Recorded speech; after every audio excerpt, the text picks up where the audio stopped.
انطلاقة نسخته الأولى من مدينة الدار البيضاء، نسخة تصادف الاحتفال بالسنة الآمازيغية الجديدة، وهي مناسبة يحرص خلالها الجميع صغارا وكبارا على المحافظة على التراث الآمازيغي، سواء فيما يتعلق بالزي أو الأكل وكذا الفولكلور الغنائي.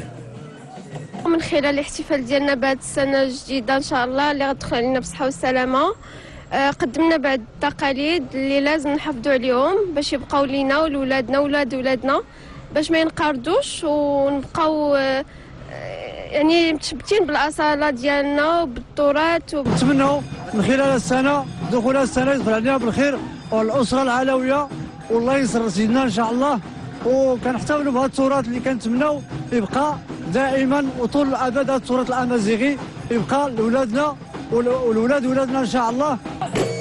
الملتقى يسعى عبر فقراته المتنوعة الوقوف على البعد الأمازيغي بكل تجلياته الفكرية اللغوية والاقتصادية، وموقعها داخل الهوية المغربية المتسمة بالتسامح والتعايش. بالثقافة نمحو نتقبل الآخر، هذا تقبل الآخر هو الذي أعطى لهذا البلد هذا الأمن وهذه الميزة. نحن نعيش وسط مدينة فيها الإثنيات، فيها الأمازيغ العرب اليهود، وهذه لبنة وشعارا لهذا التلاحم. وتتضمن الأيام الثلاثة للملتقى عدة ندوات ولقاءات فكرية حول التراث الأمازيغي وعروض فنية فولكلورية أمازيغية، وكذا معرض يتضمن معروضات قديمة تؤرخ وتشهد على الثقافة والتراث الأمازيغي العريق.